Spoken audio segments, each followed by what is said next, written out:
Hello friends, this is doctor Aditi Jain and you all are welcome to my YouTube channel Gyanvaridhi. आज हम ब्राह्मण युगीन शिक्षा या पोस्ट वैदिक एजुकेशन के विषय में इस वीडियो में डिस्कस करेंगे। इसका जो काल है वो 1400 BC से 500 BC तक का माना जाता है। ये वैदिक कालीन शिक्षा का अंतिम रूप है। वैदिक कालीन शिक्षा उस समय अपने आध्यात्मिक विकास के लक्ष्य से हट गई थी और इसमें यज्ञ, हवन, कर्मकांड, बाह्य आडंबर, दिखावे आदि का बोलबाला होने लगा था। पुरोहितवाद आदि का आधिपत्य भी हुआ। पुजारी द्वारा बोला गया वाक्य ब्रह्म वाक्य कहा गया। शिक्षा का स्वरूप जो था वो अंतर्मुखी की जगह बहिर्मुखी हो गया। यजमान तथा बलि प्रथा आदि का आरंभ भी इसी काल में हुआ। उपनिषद व ब्राह्मण आदि ग्रंथों की रचना भी इसी युग में हुई और साथ ही इस काल में शूद्रों व स्त्रियों की शिक्षा के लिए कोई भी प्रावधान नहीं किया गया था, अर्थात उनको शिक्षा से वंचित रखा गया था। अब बात करते हैं ब्राह्मण युगीन शिक्षा के उद्देश्यों की। तो सबसे पहला उद्देश्य जो था वो था धर्म पर बल। इस काल में बहुत ज़्यादा धर्म पर बल दिया गया। जैसे कि वैदिक काल में भी था, धार्मिक शिक्षा पर बल था, लेकिन इसमें थोड़ा और ज़्यादा हो गया। और ये जो धर्म था वो ज़्यादातर कर्मकांड आधारित था, यज्ञ, हवन आदि क्रियाओं पर आधारित था। नेक्स्ट, ब्राह्मण ग्रंथों का अनुसरण करना। ब्राह्मण ग्रंथों में जो भी चीज़ें लिखी गई हैं उनको अक्षरशः पालन करना, उनका अनुसरण करना इस युग में शिक्षा का उद्देश्य माना गया। चारित्र निर्माण करना। देन संस्कृति का संरक्षण करना, जो हमारी संस्कृति है, भारतीय संस्कृति, उसका संरक्षण करना और उसे प्रचार प्रसार करना उसका आगे। देन व्यक्तित्व का विकास करना। व्यक्तित्व का विकास करना भी इस काल में शिक्षा का महत्वपूर्ण उद्देश्य रहा। और साथ ही नैतिक उत्थान करना, क्योंकि नैतिकता के अभाव में व्यक्ति का उत्थान होना संभव नहीं है, इसलिए नैतिकता के उत्थान पर विशेष बल दिया गया था। अब बात करते हैं ब्राह्मण युगीन शिक्षा व्यवस्था की।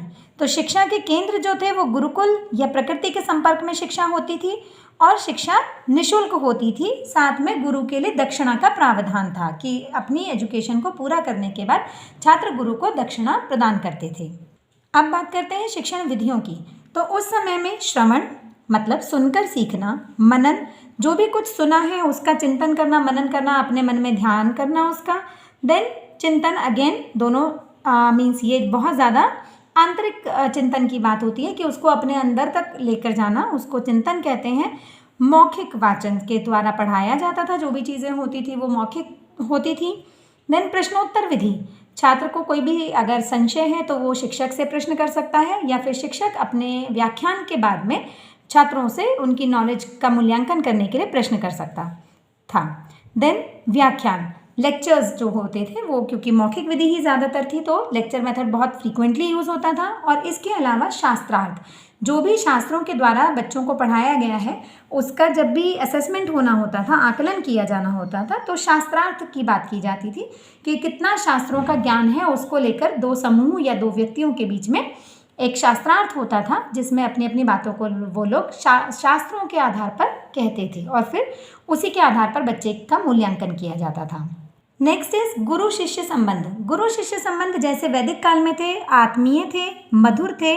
गुरु को ब्रह्म तुल्य माना गया था और पूर्ण दायित्व का भाव गुरु के अंदर होता था। और इसी प्रकार से जो शिष्य थे वो भी अपना पूर्ण कर्तव्य समझते थे गुरु की सेवा करना, उनके आदर सम्मान उन्हें देना या उनकी बातों का पालन करना। नेक्स्ट है अनुशासन। अनुशासन उस काल में काफ़ी कठोर था। नैतिक, आध्यात्मिक और ब्रह्मचर्य, इन सब चीज़ों के ऊपर बहुत ज़्यादा फोकस होता था। छात्र को ब्रह्मचर्य से रहना होता था।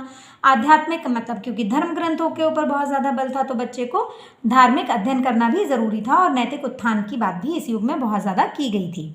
नेक्स्ट बात करते हैं पाठ्यक्रम की। तो पाठ्यक्रम में बेसिकली चारों वेदों का अध्ययन जैसे कि पहले वैदिक काल में किया गया था। देन इतिहास, पुराण, उपनिषद, व्याकरण, अंकगणित, भौतिक विज्ञान और संगीत आदि की शिक्षा पर बल दिया गया था। साथ ही व्यावसायिक शिक्षा के ऊपर भी इनका पूरा ध्यान इन्होंने केंद्रित किया था पाठ्यक्रम में। और वर्ण व्यवस्था के अनुसार व्यावसायिक शिक्षा प्रदान की जाती थी। यही सब व्यवस्थाएं लगभग वैदिक काल में भी थी। और ये क्योंकि उत्तर वैदिक काल इसको कहा जाता है या ब्राह्मणिक काल कहा जाता है तो इसमें ज़्यादातर चीज़ें जो थी वो वैदिक काल से सिमिलर हैं। अगर आपने वो वीडियो देखना है, वैदिक काल को समझना है, तो उसका डिस्क्रिप्शन बॉक्स में आपको लिंक मिल जाएगा, आप वहाँ से उसको देख सकते हैं। नेक्स्ट अब हम बात करते हैं इसका विश्लेषण की। तो ब्राह्मण युगीन शिक्षा के सबसे पहले हम गुणों की चर्चा करेंगे। तो पहली चीज़ है तन मन व आत्मा का पूर्ण विकास, क्योंकि पूर्ण व्यक्तित्व के विकास की बात कही गई है तो उसमें तन मन व आत्मा तीनों चीज़ों को उसमें साथ में लिया गया है। देन छोटी कक्षाएं, कक्षाओं का जो विस्तार होता था वो बहुत छोटा होता था, जिसके कारण शिक्षक बच्चे के ऊपर व्यक्तिगत रूप से ध्यान दे सकते थे, इंडिविजुअल अटेंशन होती थी। प्रकृति से निकटता, जैसे कि वैदिक काल में भी रही कि हम लोगों का जो गुरुकुल होता था या जो स्थान है स्कूल जिसको हम कहते हैं आजकल या विद्यालय होते हैं, उस समय जो भी चीज़ें हुआ करती थी वो प्रकृति के निकट होती थी, उनके समीप रहकर बच्चा सीखता था। देन निशुल्क शिक्षा व्यवस्था जो शिक्षा की गई थी वो निशुल्क थी, जैसे वैदिक काल में थी।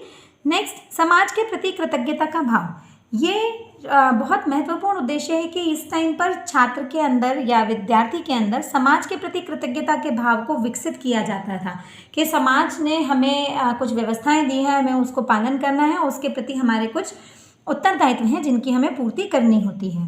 देन उत्तरदायित्व की भावना का विकास, बच्चे के अंदर उत्तरदायित्व की भावना का विकास करना कि जो काम हमें प्रदान किया गया है उसे हमें पूर्ण रूप से अपना सब कुछ बलिदान करते हुए भी अपने उत्तरदायित्व की पूर्ति करनी चाहिए, ऐसा उस समय बालकों को सिखाया जाता था, उनको पढ़ाया जाता था।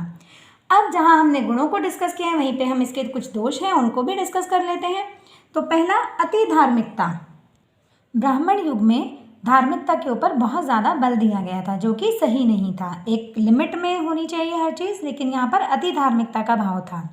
गुरु प्रधान शिक्षा थी, छात्रों को कोई भी महत्व नहीं दिया जाता था, केवल गुरु के हिसाब से सब कुछ चलता था, इसलिए गुरु प्रधान शिक्षा भी उस काल में एक दोष है।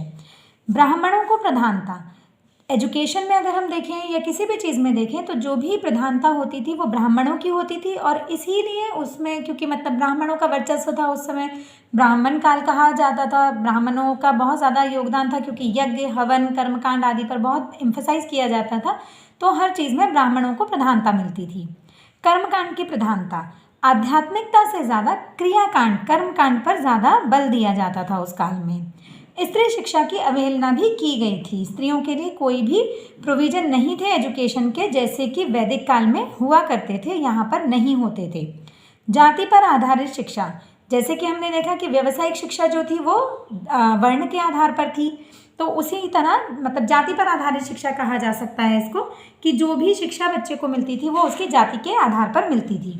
देन रूढ़िवादी शिक्षा, जो पुराना प्रचलन चला आ रहा था उसी चीज़ को घिसते जा रहे थे, कुछ भी नयापन यहाँ पर नहीं था, और जो रूढ़िवादिता थी जैसे यज्ञ नहीं करेंगे, हवन नहीं करेंगे, कर्मकांड नहीं करेंगे तो कुछ गलत हो जाएगा, इस तरह का एक वातावरण वहाँ पर बनाया जा रहा था जो कि इस काल का बहुत बड़ा दोष रहा। होप आपको ये सब कुछ समझ में आया होगा। अगर आपको मेरी वीडियोस पसंद आती हैं तो उन्हें लाइक सब्सक्राइब और शेयर करना ना भूलें। Thank you.